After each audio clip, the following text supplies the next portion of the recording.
¿Quién lo celebra este día? Muy buenos días, bienvenidos a Selah. Qué gusto que estén con nosotros en este 16 de septiembre, donde estamos dando gracias a Dios por el privilegio y el regalo de ser mexicanos y también de ser cristianos. ¿No quieres aplaudir conmigo un poco más fuerte en este día? ¡Qué padre! Y por cierto, también a través de internet nos miran de varias partes del mundo. Y también están celebrando su independencia Honduras, El Salvador, Guatemala, Costa Rica, Nicaragua. Pasado mañana Chile lo hará también. ¿Por qué les damos un aplauso de felicitación desde México a todo Centroamérica que se une en un sentido de independencia? Y sabes, durante este tiempo nos hemos preguntado mucho qué significa ser mexicano, ¿no? Y muchas veces recordamos la comida, recordamos las playas, recordamos la gente, lo cálido que es la gente. Pero yo quisiera que a través de recordar nuestro himno nacional podamos identificar qué significa ser cristiano. ¿Se saben el himno nacional? Bueno, no lo vamos a cantar, pero vamos a, como si lo estuviéramos, fuera un poema. El himno nacional dice: mexicanos de guerra, el acero apresar y el bridón, y retiemble al sonoro rugir del cañón. Luego dice: ciño patria tus sienes de oliva, de la paz el arcángel divino, que en el cielo tu eterno destino por el dedo de Dios escribió. Yo creo eso, ¿sabes una cosa? De verdad yo creo que el destino de nuestra nación está en manos de Dios. Si lo crees, celébralo conmigo. Eso es lo que estamos celebrando el día de hoy, que Dios tiene nuestra nación en sus manos. Y luego dice más adelante: mas si osare un extraño enemigo profanar con su planta tu suelo, piensa, oh patria querida, que en el cielo un soldado en cada hijo te dio. La quinta estrofa, para todos los millennials que no se imaginan, sí, el himno nacional tiene de hecho 10 estrofas. La estrofa número 5 dice: guerra, guerra, sin tregua al que intente de la patria manchar los blasones. Guerra, guerra, en los patrios pendones, en las olas de sangre empapada. Guerra, guerra, en el monte, en el valle, los cañones horizonos truenen y los ecos sonoros resuenen con las voces de unión y libertad. Y la número 10 dice: patria, patria, tus hijos te juran exhalar en tus aras su aliento. Si el clarín con su bélico acento los convoca a lidiar con valor, para ti las guirnaldas de oliva, un recuerdo para ellos de gloria, un laurel para ti de victoria y un sepulcro para ellos de honor. Hay tres cosas que yo quisiera resaltar del himno nacional mexicano, que las creo de todo corazón. Como ya lo mencioné, número 1, nuestra nación está en manos de Dios. El destino de nuestra nación, el propósito de nuestra nación, la bendición de nuestra nación están en manos de Dios. Pero número 2, algo que igual no identificamos con frecuencia, es que estamos en una guerra. Aunque hoy celebramos más de 200 años de la independencia mexicana, aún hay una guerra que librar. Aún hay una guerra que libramos todos los días. Si bien podemos declarar que México es de los mexicanos, que los mexicanos podemos elegir a nuestros gobernantes y libremente diseñar nuestras leyes, la verdad es que aún falta mucho por hacer. Y esto me da pie al tercer punto que el himno nacional nos dice, y es que desde que tú naciste como mexicano, tú también eres un soldado. ¿Cuántos soldados hay aquí? Digan, veo, yeah. Desde que naciste en esta tierra, naciste con una identidad aguerrida. Y a veces no entendemos correctamente esto porque buscamos enemigos de manera equivocada. Estamos buscando enemigos donde no deberíamos buscar enemigos, pero en realidad aún hay una guerra que librar, aún hay una batalla que estamos librando, y cada uno de los mexicanos, en cada uno de nosotros hay un soldado. Así que ahora te hablo como cristiano y como mexicano también. Aún hay un gran propósito que Dios está esperando que tú y yo cumplamos. Por eso el día de hoy les quiero hablar de nuestro día de independencia. Digan conmigo fuerte: nuestra independencia. Y no solo me refiero a la independencia como mexicanos, sombreros, bigotes, moños, verde, blanco, rojo. Me refiero a la independencia que Dios tiene preparado para cada uno de nosotros y para nuestra nación. ¿Alguien dice amén? Mira por favor conmigo cómo dice la Biblia en el libro de Tito.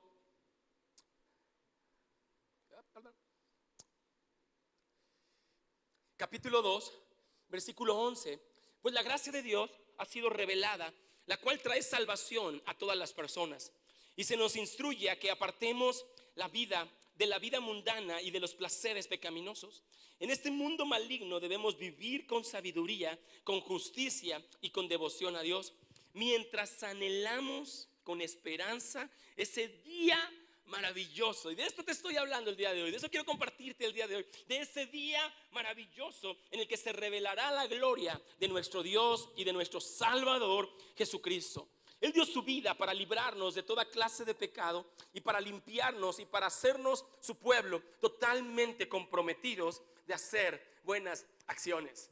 ¿Te acuerdas esa película, El Día de la Independencia, con Will Smith, con estos aliens que nos atacan? Yo no sé por qué todos los aliens que llegan al mundo llegan a Estados Unidos, ¿no? Pero bueno, ¿sí vieron esa película? ¿Les gusta la película? De repente se levanta el presidente de Estados Unidos y después de dar un discurso muy emotivo a sus compatriotas les dice: "This is our Independence Day", ¿no? Este es nuestro día de independencia. Bueno, hoy vengo como pastor a decirte que lo que acabamos de leer nos enseña cuál es nuestro día de independencia, el día donde Cristo Jesús manifestará por completo su salvación a cada uno de nosotros. Ese es un día en el que tenemos esperanza, en el que tenemos el corazón. Y yo quiero hablarte que cada uno de ustedes es un guerrero por una razón muy importante. Cuando leemos en la Biblia cuáles son los enemigos a los que nos enfrentamos, tú te vas a dar cuenta que estos enemigos no los pueden enfrentar ni los políticos, no lo pueden enfrentar ni los académicos o los deportistas o desde el banco. Eso no los pueden enfrentar, sino es la iglesia a la que Dios ha preparado y ha equipado para enfrentar a nuestros enemigos. ¿Cuáles son nuestros enemigos? Perdóneme, discúlpeme. Antes de hablarle acerca de cuáles son nuestros enemigos, quiero recordarle, mirando la historia de nuestra nación, mirando un poquito de las características de nuestros héroes, cuáles son las características de una persona que hoy la recordamos como héroe de nuestra patria. Número uno, una persona que es un héroe es una persona que tiene iniciativa, que actúa cuando ve la necesidad. Cuando nos damos cuenta en la historia de nuestra nación, se levantaron personas y algunos de ellos eran jóvenes, algunos de ellos tenían preparación académica, algunos no la tenían, pero vieron la necesidad y actuaron. Y a veces la iglesia vemos la necesidad, juzgamos la necesidad, señalamos la necesidad, pero no actuamos ante la necesidad. A veces como iglesia simplemente nos acostumbramos a convivir con las irregularidades de la vida, a convivir con las injusticias de la vida, pero no actuamos. En la historia de nuestra independencia podemos darnos cuenta que efectivamente nuestros héroes, los héroes que recordamos en la patria, fueron personas que actuaron cuando era necesario. Número dos, los héroes de la patria antepusieron el sufrimiento que había en otras personas por encima del beneficio propio.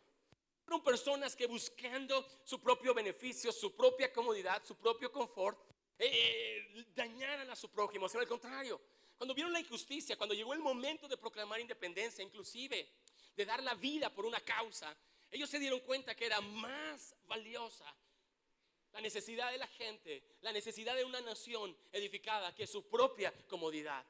También podemos darnos cuenta que un héroe es una persona que cuando encuentra la causa revela nuevas habilidades.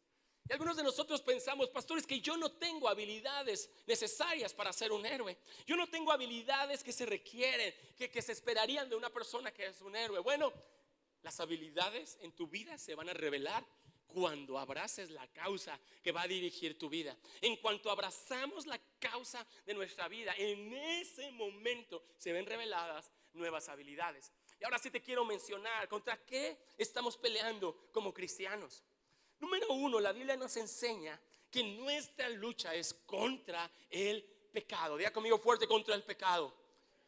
En el libro de Hebreos capítulo 12 versículo 2 podemos leer la siguiente declaración: Jesús soportó la cruz sin importarle la vergüenza que ésta representaba.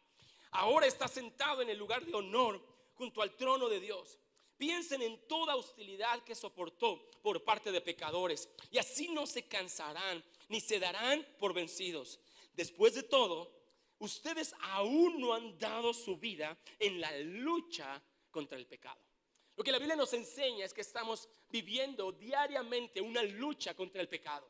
Y en esta lucha, como les mencionaba hace un ratito, esta lucha no la va a enfrentar ni el gobierno, Esta lucha no la van a enfrentar desde las universidades. Esta lucha no se va a enfrentar desde el Banco de México. La lucha contra el pecado es una lucha que solamente la iglesia puede enfrentar. A veces nos indignamos por las leyes contra nuestro país. Yo también me indigno por ellas porque no están de acuerdo con los principios de la palabra de Dios. Pero mi labor no es pelearme contra la gente. De hecho, mi lucha no es contra los pecadores, sino es contra el pecado. A veces como iglesia confundimos que nuestra lucha es contra el pecado y empezamos a atacar, a agredir, a juzgar, a señalar a los pecadores. Pero Dios no nos mandó a pelearnos contra los pecadores. A mí me impresiona cómo lo hizo el Señor Jesucristo. ¿Sabes? El Señor Jesucristo nunca predicó a favor del adulterio. Nunca predicó a favor de engañar a tu esposa o de engañar a tu esposo. Él jamás predicó de eso. Él predicaba, él creía acerca del propósito de Dios, de la vida libre del pecado. Sin embargo, cuando tuvo frente a él a una mujer adúltera, Jesús la perdonó, Jesús la limpió y Jesús la salvó. Porque la lucha de Jesús no era contra los pecadores, sino era contra el pecado. Eso es algo que tú y yo necesitamos comprender día con día, porque a veces la iglesia ha confundido este concepto y ha sentido que en pro de nuestra santidad necesitamos agredir, hablar mal acerca de los pecadores y hablar mal acerca de sus costumbres. Esa no es nuestra lucha. Nuestra lucha no es con la gente, nuestra lucha no es con las personas, nuestra lucha es contra el pecado. ¿Alguien dice conmigo amén? Ahora mira con atención, por favor. Si la iglesia empieza a pelear contra los pecadores y empieza a cerrar las puertas de la iglesia hacia la gente que necesita a Dios, ¿dónde encontrarán esperanza? ¿Dónde encontrarán salvación? Por eso, si a usted le preguntan con respecto de esta iglesia, en esta iglesia son bienvenidos todas las personas tal y como son. Si lo crees conmigo, si lo abrazas conmigo, en esta iglesia somos una iglesia de puertas abiertas y podemos recibir a todas las personas siempre y cuando quieran buscar a Dios. Alguien le aplaude a Dios por eso. Eso es esta iglesia. Y entendemos que nuestra lucha no es con la gente. Ahora mira, yo quiero enseñarte cómo se pelea contra el pecado. Mira con atención cómo peleamos, cuál es la herramienta y cuáles son la estrategia que la Biblia nos provee para pelear contra el pecado. En Gálatas capítulo 5, verso 16, se nos revela esta clave. Y dice el apóstol Pablo, inspirado por Dios: por eso les digo, dejen que el Espíritu Santo los guíe en la vida, y entonces no se dejarán llevar por los impulsos de la naturaleza pecaminosa. Y aquí es donde en la lucha contra el pecado nuestro enfoque está en el Espíritu Santo. En la lucha contra el pecado mi enfoque no está ni en los pecadores, ni siquiera en el pecado mismo, sino en mi lucha contra el pecado mi enfoque está en el Espíritu Santo. Le voy a poner un ejemplo. Quizá haya personas que están batallando con un pecado en sus vidas, que están batallando con un hábito que se ha sembrado en ellos y han tenido y han sentido la necesidad de guardar las apariencias, de guardar la impresión que nadie se entere, y empiezan a desarrollar habilidades para mentirle a todo mundo por ese pecado, por ese mal hábito que los tiene atados y que lo tienen avergonzado. Y en nuestro crecimiento con Dios y en nuestra lucha contra el pecado es común que mucha gente se confunda y piense: tengo que vencer el pecado, y para vencer el pecado tengo que enfrentar el pecado. Pero sorprendentemente tú no vas a vencer el pecado enfrentándote al pecado. Tú vas a vencer el pecado siguiendo al Espíritu Santo, dejando que el Espíritu Santo te guíe y te dirija. Por eso la clave para vencer al pecado no está que tu fuerza de voluntad esté: no voy a fumar, no voy a fumar, ya no voy a fumar, no voy allá, no voy a robar, ya no voy a mentir, ya no me voy a dar esos besos triple X con mi novia. En la lucha contra el pecado la clave está: voy a buscar a Dios en la mañana, voy a buscar a Dios en la noche, voy a buscar al Señor antes de acostarme, voy a buscar al Señor, voy a buscar su dirección, voy a vivir aferrado a la cruz, voy a vivir aferrado a buscar la palabra de Dios. Y cuando estamos enfocados en el Espíritu Santo, donde abrimos los ojos, Dios nos ha dado la victoria total contra el pecado. ¿Alguien lo cree conmigo? ¿Alguien lo celebra conmigo? Por eso, qué triste es esa generación de iglesia que en su deseo de pelearse, de enfrentar el pecado, en su deseo de buscar el pecado, empezaban a rechazar a la gente por la forma en la que vestía, por la forma en la que se peinaba, por la forma en la que se maquillaba. Y a veces los líderes religiosos sintieron que de esa manera estaban peleándose contra el pecado. Pero esa no es la forma en la que Dios nos ha mandado pelear al pecado, sino es buscando al Espíritu Santo. Tú debes dejar que Dios te guíe. Ahora bien, yo creo en la gracia que nos recibe tal y como somos. ¿Cuántos dicen amén? Pero también creo que esa misma gracia que te recibe tal y como eres, también tiene el poder de librarte del pecado. También tiene el poder de cambiar tu vida. También tiene el poder de lograr que dejes de pecar en el nombre de Jesús. Si tú lo crees, dale ese aplauso a Dios, pero bien fuerte. Yo también creo en esa gracia. Número 2, ¿contra qué estamos pecando? Número 2, en el libro de Efesios capítulo 6 versículo 10 se nos enseña lo siguiente: sean fuertes en el Señor y en su gran poder. Pónganse toda la armadura de Dios para poder mantenerse firmes contra las estrategias del diablo, pues no luchamos contra enemigos de carne y de hueso. Otra vez, por favor, para que le quede claro a su vecino, dígale: no peleamos contra la gente, no peleamos contra las personas. Es que ellos piensan diferente de la familia. No peleamos contra las personas. Es que ellos piensan diferente de la forma de adorar a Dios. No peleamos contra las personas. Esa no es nuestra lucha. Te desgastas peleándote con la gente. Te has peleado con tu familia tratándoles de convencer del amor de Cristo. Pero Dios no te mandó a pelearte con tu familia de doctrina.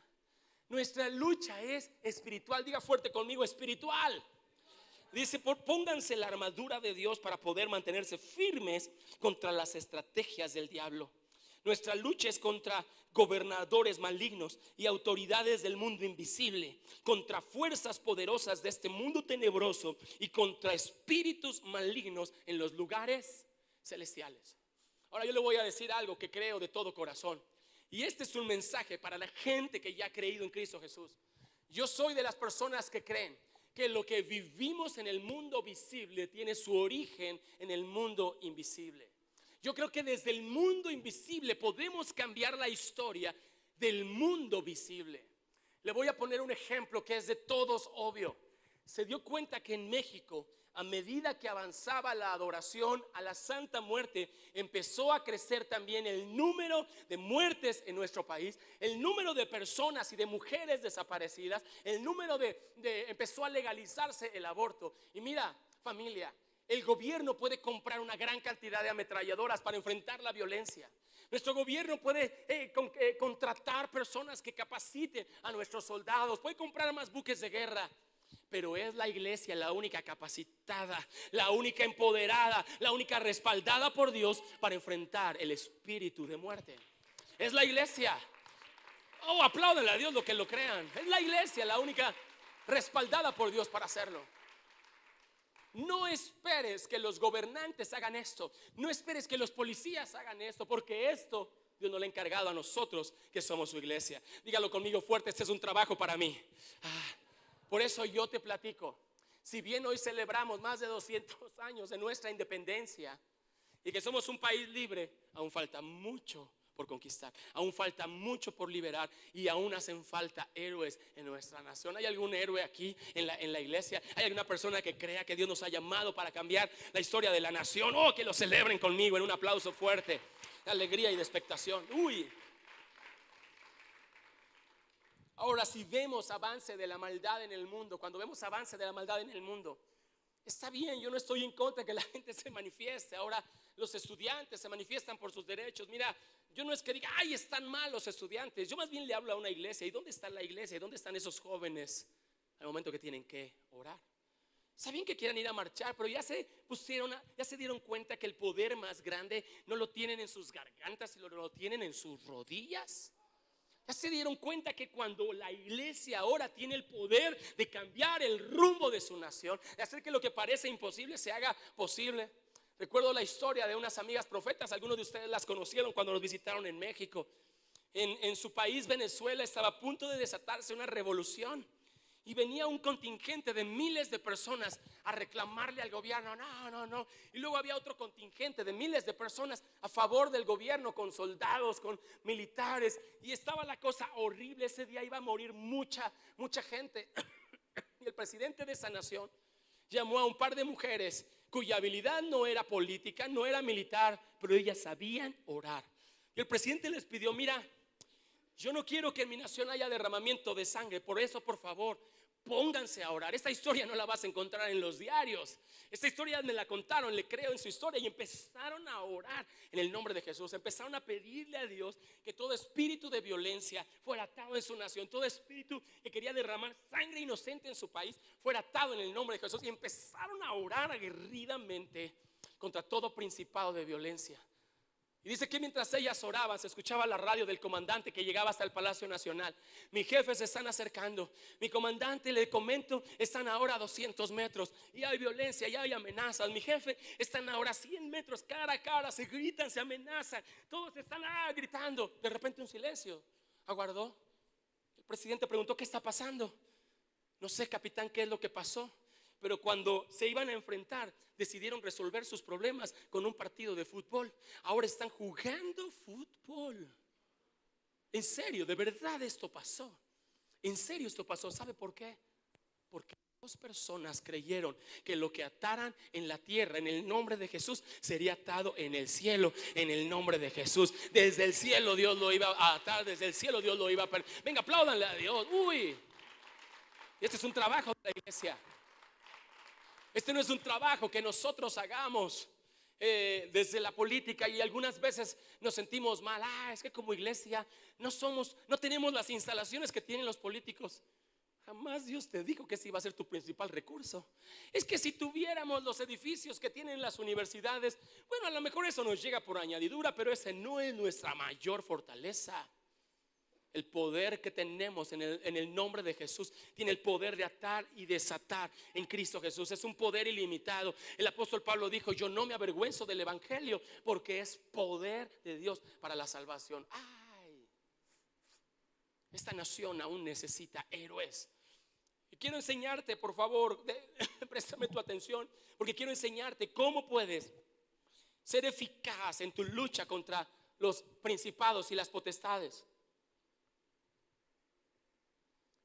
Al apóstol Santiago le fue revelada, y lo escribió en el capítulo 4, versículo 7, la clave para vencer principados y potestades. Ahora, de alguna manera el apóstol Santiago entendía el poder de la autoridad espiritual.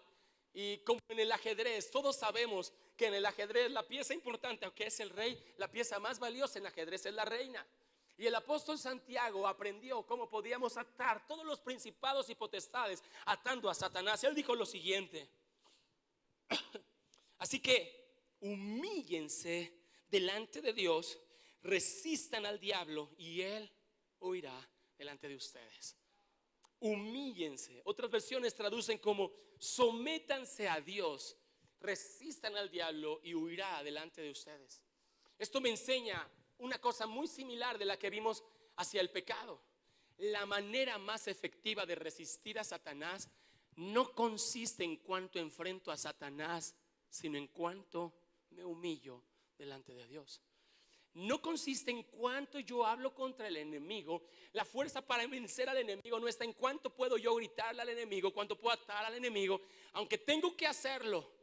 Pero la fuerza de esa declaración no radica en la declaración en sí, en la fuerza o en el grito que yo tomo, sino el poder que esa declaración tiene depende de cuánto yo paso en la presencia de Dios. Jesús dijo a sus discípulos: en mi nombre echarán fuera demonios. ¿Se acuerda? Ahora, la iglesia pensó que la clave de esa declaración, la clave de eso consistía en la declaración, en lo que se decía. Así que empezaron a decir: en el nombre de Jesús, en el nombre de Jesús, en el nombre de Jesús. Y el libro de los Hechos nos revela una historia de un hombre que se le ocurrió enfrentar a Satanás y sus demonios, a una persona endemoniada, solo repitiendo las palabras que escuchaba a los otros decir. Y le dijo a ese endemoniado: en el nombre de Jesús, a quien Pablo y los apóstoles predican, te ordeno que salgas. Y dice la historia, el libro de los Hechos, que el endemoniado lo vio y le dijo: a Pablo lo conozco, a Jesús lo conozco, ¿y tú quién eres? Este endemoniado se fue contra él, lo golpeó, lo encueró, y salieron avergonzados por el poder de un demonio. Porque la clave no está en lo que se dice, sino en cómo yo doblo mi rodilla delante del Padre Celestial. Mira a Jesús. Pasaba horas orando en la presencia de Dios, y cuando salía de la oración con una sola palabra, echaba fuera demonios, calmaba tempestades. Una hora de oración se traducía en solo 30 segundos de una declaración. Ahora la iglesia ha cambiado el papel y quiere orar solo 30 segundos y se la pasa horas y horas enfrentando a Satanás. Esa no es la clave. La clave, el poder que tiene el enfrentar a Satanás radica en cuánto yo puedo humillarme delante de la presencia del Señor. Está en buscar a Dios con todo mi corazón, está en buscar sus planes, está en buscar su propósito. Y entonces cuando salgo a enfrentar a Satanás, una sola palabra y el enemigo huye delante de nosotros. Alguien que lo crea, que diga conmigo amén. Alguien que lo crea, que lo celebre conmigo en un aplauso. Sométanse a Dios. Algunas personas dicen: pastor, me van a correr del trabajo, y están todas temerosas de que los van a correr del trabajo. Ya oraste. Y bueno, hice una declaración y ahí le dije a Dios de repente: no. ¿Ya cerraste la puerta de tu cuarto? No esa oración entre la puerta de tu calle y el pecero que vas a tomar. Señor, te pido, ayúdame con él. No. Ya le pusiste pausa al mundo para estar en la presencia de Dios, para pedirle, llevar tu caso delante de Dios. Pastor, parece ser que la empresa va a quebrar. Y ya oraste a Dios, ya le preguntaste a Dios su dirección, porque la fuerza para enfrentar los problemas de la vida está en cuanto doblamos nuestras rodillas delante de Dios. Está en cuanto lo buscamos a Él. Esta semana recibimos una noticia que amenaza con que la iglesia pueda seguir en este lugar. ¿Qué, pastor? Esta semana recibimos una noticia que nos amenaza con que este sea nuestro último domingo en la iglesia. Así de fuerte está. Cuando yo recibí esta noticia, me pude estresar, me pude hiper preocupar, pero decidí decirle a mi esposa: dame tu mano y vamos a orar, y vamos a llevar esa amenaza a los pies de Cristo. Vamos a dejarla en el trono de justicia, y que sea Dios el que cuente nuestros días en esta casa. Porque si Él dice que aún falta tiempo para que estemos aquí, no habrá palabra humana que pueda resistir. No habrá ataque de las tinieblas. No habrá demonio, ni principado, ni potestad que diga se acabó. Oh, no. Pero esta decisión tiene que salir del trono de gracia, el trono de misericordia. Por eso dígale a su vecino: te conviene orar, te conviene buscar al Señor. Y número 3, ¿contra qué estamos peleando? Bueno, ya vimos que peleamos contra el pecado, ya vimos que peleamos contra demonios espirituales. Número 3, peleamos contra el mundo. Y el mundo no significa el planeta Tierra. Cuando yo digo, o la Biblia nos enseña del mundo, no se refiere a la ecología, a las plantas, los árboles, los edificios o las ciudades. Cuando hablamos del mundo, me refiero a un pensamiento en la sociedad que no reconoce a Dios en su vida, a las costumbres de este mundo, que han rechazado a Dios y han buscado imágenes que ellos mismos se han inventado, filosofías, ideologías, a esa manera de pensar, a ese relativismo moral donde no reconocemos quién es Dios ni cuál es su autoridad. ¿Se ha dado cuenta que está de moda decir: así como tú concibas a Dios? ¿Lo ha escuchado en los medios de comunicación? ¿Lo ha escuchado en las conversaciones? A veces le dicen a la gente: pues sí, aquí creemos en Dios como cada quien lo sienta, como cada quien lo conciba. Se oye tan lindo y es tan equivocado. ¿Cuántas mujeres casadas están aquí? Levánteme su mano, las esposas. ¿Te imaginas que algún día tu esposo en una fiesta te presente diciéndole a la gente: mira, ella es pues bueno, como tú quieras decirle, le puedes decir: si quieres que sea mi novia, mi amiga. Uy, caballero, si usted hace eso, va a recibir la bofetada de Dios que le va a sacar ese demonio. Porque así no se presenta a tu esposa. Ella es, en mi caso, Angélica, mi esposa. Yo le pertenezco. Así se presenta. Te voy a decir algo: probablemente a este mundo le haya dado miedo hablar de Dios, Pero el que me salvó no es el que sea, tiene un nombre. No es una energía, es una persona. Se llama Jesucristo. Yo le entregué mi vida y yo decido vivir por Él y para Él. Porque el que sanó a mis hijos se llama Jesucristo. Porque Él me dio una vida nueva, se llama Jesucristo. Oh, Él es el Señor de señores y el Rey de reyes. A Él le sirvo. Él es el que tiene mi vida en sus manos. Vamos, apláudele más fuerte. Porque no venimos en este lugar a adorar una energía o un ecumenismo. No, no, no, no, no. Hay un solo Dios, un solo mediador, Jesucristo. Así se llama. Uy, pero el mundo así piensa. Mire cómo en este mundo la gente puede, si se trata de brujería, lo transmiten sin problema. De horóscopos, igual los transmiten. Pero en cuanto usted diga, quiero hablarles de Jesucristo, le van a decir, no, aquí no hablamos de religión. Nuestra lucha es contra el mundo, como una manera de pensar. Ahora yo te quiero enseñar cómo la Biblia nos enseña que debemos pelear contra el mundo. Y esto lo encontramos en Romanos capítulo 12, versículo 2. No imiten las conductas ni las costumbres de este mundo. Y por favor, yo enfatizo eso. Esas conductas y esas costumbres que no reconocen a Dios en su vida. México es bello, sus bailables son bellos, sus playas son bellas, la gente es linda. Pero en cuanto vemos una costumbre o un hábito que no reconoce a Dios, es lo que dice la Biblia, eso no lo imiten. Más bien dejen que Dios los transforme en personas nuevas al cambiar su manera de pensar. ¿Sabes cómo enfrentamos el mundo? No es yéndonos a vivir a una montaña solitaria y aquí nadie me molesta, aquí no peco, aquí no. La forma en la que enfrentamos al mundo es cambiando nuestra manera de pensar. Antes teníamos un problema y buscábamos a todos, en último lugar a Dios. Por favor, oren por mí, ya busqué todo y nada, no encuentro respuesta, oren por mí. ¿Y quién te dijo que la oración iba al final? Parece bien santo, pero no lo es. Recibo un diagnóstico médico, antes me preocupaba, lloraba, escribía en Facebook, me quejaba con la vida, reclamaba. Yo cambié mi manera de pensar y ahora lo primero es el Señor. Recibo una oferta de trabajo, una amenaza de despido, es lo mismo. En primer lugar, yo busco a Dios. Cuando yo cambio mi manera de pensar, es ahí como peleamos contra el mundo. Yo sé que a veces enfrentar al mundo nos hace pasar vergüenzas. Leímos hace un rato cómo Jesús, para librarnos del pecado, Él pasó vergüenzas. Y sí, levanta tu mano y dile a tus compañeros en la universidad o en el trabajo, estoy guardando mi virginidad para casarme. Y se van a burlar de ti. Sí, y levántate en el círculo de empresarios y di, y en esta empresa no damos soborno, no vamos en contra de la ley. Levántate con tus compañeros en la oficina y diles, yo no voy a robar, yo no voy a aceptar soborno. Como vendedor no voy a tomar lo que no me corresponde. Y la gente se va a burlar de ti. La lucha contra el mundo a veces implica una decisión de burla. Déjame terminar el día de hoy recordando lo que los héroes de nuestra patria, en la historia que conocemos, hicieron. En cuanto al cura Hidalgo, en cuanto a Morelos, en cuanto a todos los héroes de la patria, Josefa Ortiz de Domínguez, se levantaron en contra del sistema español.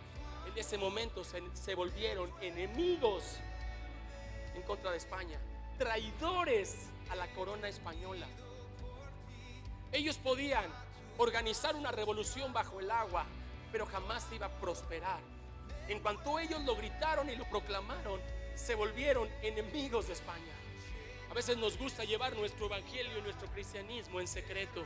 No le digo a nadie para que no pierda amigos, no le expreso a nadie para que no me juzgue. Mejor no le digo a nadie por si me equivoco en el futuro. No, diles. Y si te equivocas en el futuro y te tropiezas, también enséñales cómo te levantas cuando te tropiezas, que eso también bendice a la gente. No, sí, levántate, porque Dios está buscando héroes en nuestra nación, porque aún hay una independencia que nuestra nación necesita. No, levántate en el nombre de Jesús, porque aún hay una misión que esta nación necesita llevar a cabo. Y no la van a llevar los políticos, no la van a llevar en las universidades, será la iglesia o nadie. Uy.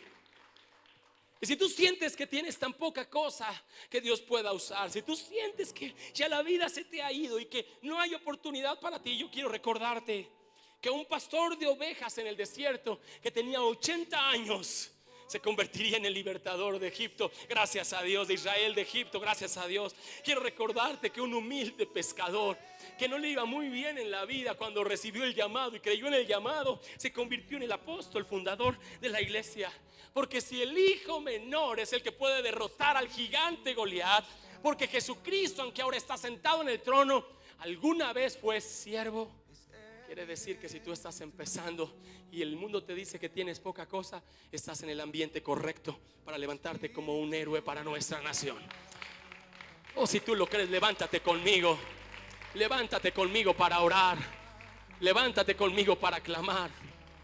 Yo sé que hay mucha gente que grita viva México.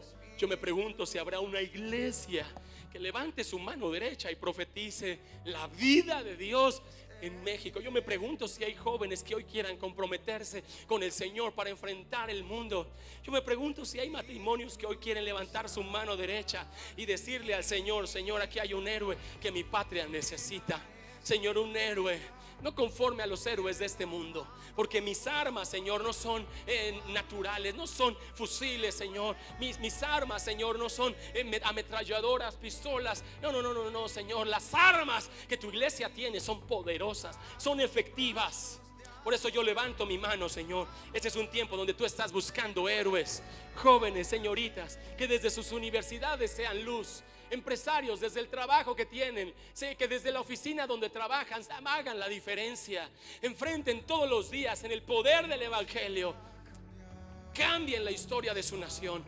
No sé si haya entre nosotros policías que no solamente se armen con una pistola o un tolete, sino que se armen con el poder de la oración. Yo no sé si entre nosotros haya abogados que no solamente se capaciten, sino busquen en oración la justicia que nuestra nación necesita. Por eso, Padre, hoy levantamos nuestra mano derecha y te decimos: Señor, heme aquí, envíame a mí. Señor, yo también quiero que viva México. Yo también quiero, Señor, que mi nación tenga un despertar y un avivamiento. Señor, aún falta una revolución, aún falta, Señor, un despertar, aún falta una independencia. Esa independencia no es social, esa revolución no es física. Aún falta una revolución, y es la revolución espiritual. Aún faltan los hijos de Dios que se levantan, que salen desde las trincheras del anonimato, que por una vez para siempre se determinan a creer que son lo que la Biblia dice que son, que no se cuentan, que no se miden, que no se comparan con este mundo, sino miden su vida.